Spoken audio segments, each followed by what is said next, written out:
Praise the Lord. ஆண்டவரும் இரட்சகருமாய் இருக்கிற இயேசு கிறிஸ்துவின் நாமத்தினால உங்களை வாழ்த்து வரவேற்கிறேன். தானியேலின் 21 நாள் முழங்கால் யுத்த ஜெபத்தில் இன்றைக்கு 16வது நாளை தேவன் காண கிருபை செய்திருக்கிறார். இந்த நாளில் கர்த்தர் உங்களோடு பேசுகிறதான வார்த்தை சங்கீதம் 93:3. கர்த்தாவே, நதிகள் எழும்பின, நதிகள் இரைச்சலிட்டு எழும்பின, நதிகள் அலை திரண்டு எழும்பின. ஆமனுக்கு பிரியமான தேவச்சனமே, இது நம்மளுடைய வாழ்க்கையில் ஒப்பிட்டு பார்த்து சொன்னால் பிரச்சனை இருக்குது, பிரச்சனையாக இருக்குது, பிரச்சனை மட்டும்தான் இருக்குது. இதுதான் நம்மளோட வாழ்க்கையில் நடக்குது. ஆமென்.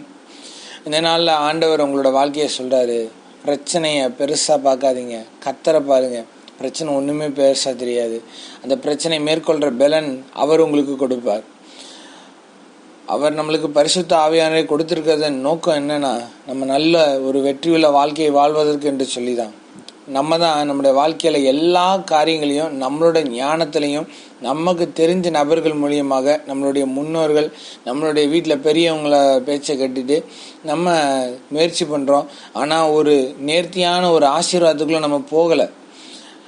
அப்பக்கப்ப இன்னைக்கு வரைக்கும் அதே 10,000 சம்பளத்தில், இன்னைக்கு வரைக்கும் அதே ஒரு பிரச்சனையில், அதே கடன் பிரவாகத்தில், அதே ஓட்டத்தில், அதே நெருக்கத்தில், அதே வாடகை வீட்டில், இப்படியே தான் நம்மளோட வாழ்க்கை போய்கிட்டே இருக்குது. ஆனால் ஆண்டவரை நம்பின ஒவ்வொருத்தரும் வேதாகமத்தில் பார்த்தீங்கன்னா நாள்பட பெருகி கொண்டே தான் போனாங்க. அப்போ நம்மளோட வாழ்க்கையில் மட்டும் ஏன் இந்த தரித்திரமான காரியங்கள் இருக்குன்னு சொன்னால், சில காரியங்கள் நம்மளுக்குள்ளேருந்து விட்டு கொடுக்க வேண்டியதாக இருக்குது. நம்ம எந்த முடிவாக இருந்தாலும் நம்மளே எடுத்துக்கிறோம், இல்லை நம்மளுக்கு தெரிஞ்சவங்ககிட்ட கேட்டுக்கிறோம். ஜெபித்து காத்திருந்து அந்த காரியத்தை நடப்பிக்கிறதான ஒரு காரியங்களே இல்லை. அநேக குடும்பங்களில் கணவன் மனைவிக்குள்ளே சமாதானமே இல்லை. நீ பெரியவன், நான் பெரியவன், எல்லாத்தையும் அவன் மட்டும் தான் விட்டு கொடுத்து போகணும், நான் விட்டு கொடுத்து போக மாட்டேன்னு சொல்லி நிற்கிறது. நீ எல்லாம் ஒரு ஆளா அப்படின்னு நினைக்கிறது. இப்படிப்பட்ட காரியங்கள்லாம் கணவன் மனைவிக்குள்ளே இருந்தால் அந்த குடும்பம் ஆசீர்வதிக்கப்பட்ட குடும்பமாக இருக்காது. அதாவது கர்த்தரால் நீங்கள் இணைக்கப்பட்டிருக்கீங்கன்றத முதலாவது நீங்கள் தெரிந்து கொள்ளணும். கர்த்தர் ஒரு வீட்டுக்குள்ளே இருந்தார் அப்படின்னு சொன்னால் அந்த வீட்டில் பிரச்சனைகள், போராட்டங்கள் வந்தாலும் விட்டு கொடுத்தல் உண்டாயிருக்கும். இன்னொன்று மன்னிக்கிற குணம் அதிகமாக இருந்திருக்கும். இந்த ஈகோ, இந்த மாதிரி காரியங்கள்லாம் நம்மளுடைய குடும்பங்களில் இருக்காது.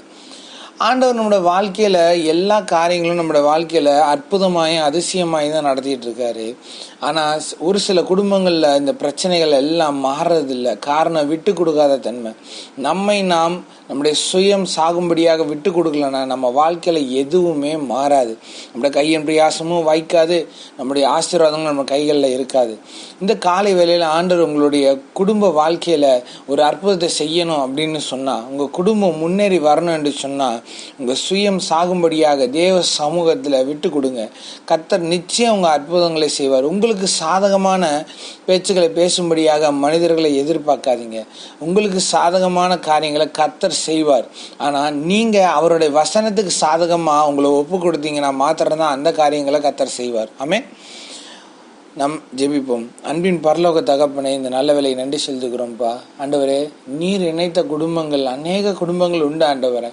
அப்பா, அநேக குடும்பத்துக்குள்ள இந்த பிசாசான இந்த ஈகோ, இந்த பிரச்சனைகள், இப்படிப்பட்ட கர்வம், மேட்டிமை, திமிரு, இப்படிப்பட்ட காரியங்களை எங்களுக்குள்ள விதைச்சிட்ட ஆண்டவரே. இயேசுவின் நாமத்தினால ஆண்டவரே, எல்லா விதமான முரட்டாட்டத்தின் ஆவிகளை எங்களை விட்டு வெளியேற்றி போடுங்க ஆண்டவரே. எல்லா விதமான தடைகளை எங்களை விட்டு நீக்கி போடுங்கப்பா ஆண்டவரே. விட்டு கொடுக்குற மனப்பான்மை உண்டாகட்டும் ஆண்டவரே. ஆண்டவரே, சம்பாதிக்கிறதுனால ஆண்டவரே ஒரு சில குடும்பங்களில் கணவனை மனைவி மதிக்கிறது இல்லை, மனைவியை கணவன் மதிக்கிறது இல்லை ஆண்டவரே. ஏசப்பா ஆண்டவரே, உனக்கு நீ எல்லாம் ஒரு ஆளா அப்படின்னு சொல்கிற ஒரு மனப்பான்மை எங்களுக்குள்ளே இருக்கும் என்று சொன்னால், கர்த்தாவே, இதை கேட்கிற ஒவ்வொருத்தருடைய இருதயத்தையும் கர்த்தர் மறுரூபப்படுத்த முடியாது நாங்கள் செபிக்கிறோம். பிசாசானவன் ஆண்டவரே கடினப்படுத்தி வைத்திருக்கிற அந்த இருதயத்தை, அந்த அந்த பிசாசோடைய டியூனிங்ஸ் எல்லாம் இயேசுவின் நாமத்தினால ஆண்டவரே, ஆண்டவரே, எல்லா விதமான காரியங்களும் இயேசுவின் நாமத்தினால உடைக்கிறேன் ஆண்டவரை. சுயத்தை உடைக்கிறேன் இயேசுவின் நாமத்தினால ஆண்டவரே. இந்த ஜெபத்தை கேட்டுக்கிருக்கும் போது ஆண்டவரே, யாரெல்லாம் விட்டு கொடுக்குறாங்களோ அவனோட வாழ்க்கையை மாற்றுங்க ஆண்டவரே. வாழ்க்கையில் ஒரு மாற்றங்கள் உருவாகணும்ப்பா.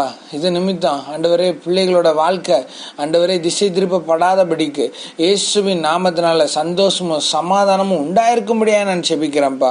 கர்த்தர் பெரிய காரியங்களை செய்யுங்க ஆண்டவரே. பிள்ளையோட வாழ்க்கையில் அற்புதங்களை செய்யுங்க ஆண்டவரே. பெற்றோருக்கு இது நிமித்தம் சமாதானம் உண்டாயிருக்கணும்ப்பா. தேவ சத்தத்தை கேட்டு குடும்பத்தை நடத்த கர்த்தர் உதவி செய்யுங்க ஆண்டவரே. மனைவி வீட்டோர்களையும் கனி கொடும் திராட்சை கொடி மரத்தடியை போல் இருப்பாள்னு சொல்லிக்கிறீங்க ஆண்டவரை. கணவன் தன்னுடைய ஆண்டவரே வேலையை செய்ய கர்த்தர் உதவி செய்யுங்கப்பா. குடும்பம் குட்டி பரலோகத்தை போல இருக்காதபடிக்கு இருக்கிற எல்லா கலைகளை இயேசுவினால பிடுங்கி எரியும்படியா நான் கட்டளை கொடுக்கிறேன்.